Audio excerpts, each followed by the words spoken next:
আমি গার্মেন্টসে কষ্ট করি, আমার স্বামী আমার সন্তানের জন্য কষ্ট করছে, পরিশ্রমের টাকা নিয়ে গেছে আমার স্বামী, আমার সন্তানকে সারা জীবনের জন্য ইতিম করে দিচ্ছে, বাবার আগে থেকে বঞ্চিত করছে। আমার মেয়ে হলো তার বাবার কাছে তাদের একটা তারা, এই তারাকে জীবন নষ্ট করে দিচ্ছে। আমি এর ফাঁসি চাই, এর বিচার চাই। এই ফাঁসি না দিলে এই অন্যায় আরো করবে, আরো অপরাধীরা এরকম অন্যায় করবে। এই বিচার দেখে, এই ফাঁসি দেখে জানি আর কোনো অপরাধী আর কোনো এরকম অপরাধ না করে। আমি এটাই চাই। অবগত আছেন যে গত 18 নভেম্বর আমরা স্থানীয় লোকজনের সংবাদের ভিত্তিতে শাহজাদপুর থানায় পুলিশ আমরা অত্র থানাধীন নলুয়া বটতলাস্থ জনৈক শফিকুলের যে ডোবা আছে, ডোবা থেকে আমরা একটা গলিত লাশ উদ্ধার করি। তো আপনাদের কল্যাণে প্লাস বিষয়টি বিভিন্নভাবে জানাজানি হয়ে গেলে সেখানে ভিকটিম মৃত রইস উদ্দিনের ভাই উপস্থিত হয় এবং হওয়ার পরে তার পরনে যে চেক লুঙ্গি ছিল, লুঙ্গি এবং তার বাম হাতের 5টা আঙ্গুল ছিল, এই 6টা আঙ্গুল দেখে তিনি চিহ্নিত করেন যে এটা হচ্ছে রইস উদ্দিনের লাশ।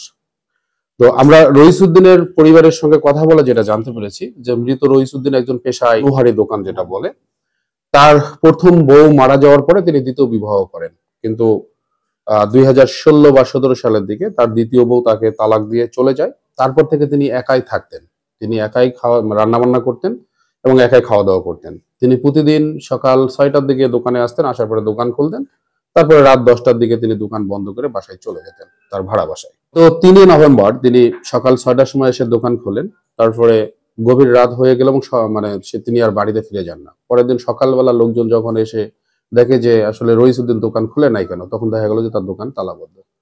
তখন তার আত্মীয় স্বজন সহ তার ছেলে মেয়েরা বিভিন্ন জায়গায় খোঁজাখুঁজি করে যখন না পায়, তখন গত মাসে 8 নভেম্বর এসে তারা শাহজাদপুর থানাতে একটা হারানো জিডি করে, সেই জিডি নাম্বার হচ্ছে 389।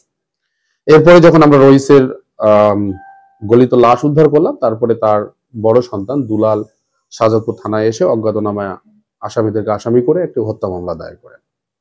তো এই মামলা হওয়ার পরে আমাদের সিরাজগঞ্জ জেলার সম্মানিত পুলিশ সুপার জনাব মোহাম্মদ ফারুক হোসেন স্যারের সার্বিক নির্দেশনায় আমি এবং ওসি সাহেব আমরা দুইজন মিলে বিভিন্নভাবে ডিরেকশন দিচ্ছিলাম এবং আমাদের দুইজনের সার্বিক তত্ত্বাবধানে শাহজাদপুর থানার এসআই শারফুল এবং এসআই কাঞ্চনের দুইজনের মাধ্যমে আমরা একটা চৌকস টিম গঠন করি।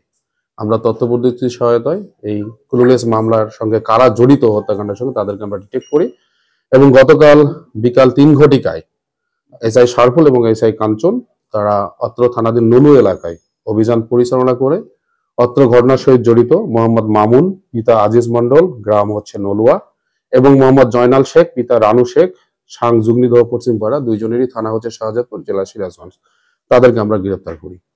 পরবর্তীতে তাদের সঙ্গে তাদের জিজ্ঞাসাবাদে তাদের দেখানো মতে আমরা ভিকটিমের যে ব্যবহৃত 2টা মোবাইল ছিল, সেই 2টা মোবাইল টয়লেট থেকে উদ্ধার করি, ওই ভিকটিমের বাড়ির পাশেই যে টয়লেট ছিল, এবং আসামি মামুনের বাড়ি হতে আমরা ট্রাউজার উদ্ধার করি ভিকটিম রইসের, এবং রইসের বাড়ির পাশে ডোবা থেকে আমরা রক্তমাখা লুঙ্গি এবং হত্যাকাণ্ডে যে চাকু ব্যবহৃত হয়েছিল সেই চাকু আমরা উদ্ধার করতে সক্ষম হই। আমরা আটককৃত মামুন এবং জয়নালকে জিজ্ঞাসাবাদে যেটা জানতে পেরেছি যে মামুন রাজমিস্ত্রির কাজ করতো আর জয়নাল আসলে কোনো কাজ করে না, তিনি ভবঘুরে টাইপের ছিলেন। তারা নিয়মিত রইসের দোকান থেকে বাজার সদাই করতেন এবং রইসের সঙ্গে তাদের একটা ভালো সম্পর্ক ছিল, মাঝে মাঝে তারা 3জন দোকানে বসে আড্ডা দিতেন। তো এমত পর্যায়ে জয়নাল এবং মামুনের টাকার অভাব হওয়ায় তারা দুইজন মিলে চিন্তা করে যে তারা রইসের কাছ থেকে কিছু টাকা ছিনতাই করে নেবেন। তো রইসের কাছ থেকে টাকা ছিনতাই করে নেওয়ার এই পরিকল্পনা করার পরে মামুন শাহজাদপুর বাজারে আসে, এসে একটা চাকু কিনে। চাকু কেনার পরে 3 তারিখে তিনি জয়নালকে বলে যে আমরা ফলো করতে থাকবো। তো এই সময় রাত 10টার দিকে যখন রইস দোকান থেকে চলে যাওয়ার পরে তিনি বাসায় চলে যায়, তখন মামুন এবং জয়নাল তারা দুইজন মিলে রাত জাস্ট 11:50 বা 12টার দিকে গিয়ে রইসকে ডাক দেয়।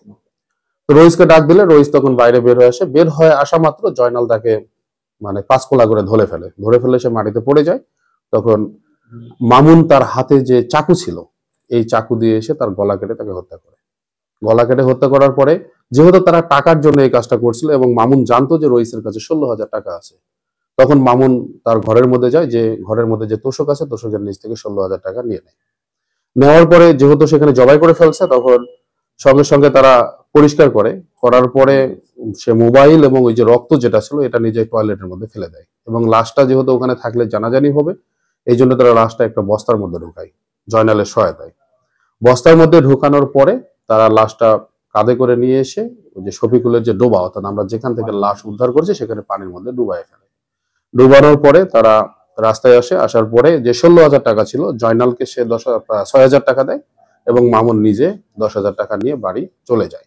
আমি যেটা বললাম যে ট্রাউজারটা যেটা হয়েছিল যে মামুন যখন তাকে হত্যা করে তখন তার লুঙ্গিতে রক্ত পড়ছিল, তখন ভাবছিল যে এই রক্ত মাখা লুঙ্গি নিয়ে তো আমি যেতে পারবো না, তখন সে ওই লুঙ্গিটা পাশে ডোবায় ফেলে দেয় এবং ওই রইসের যে একটা ট্রাউজার ছিল সেই ট্রাউজারটা পরে।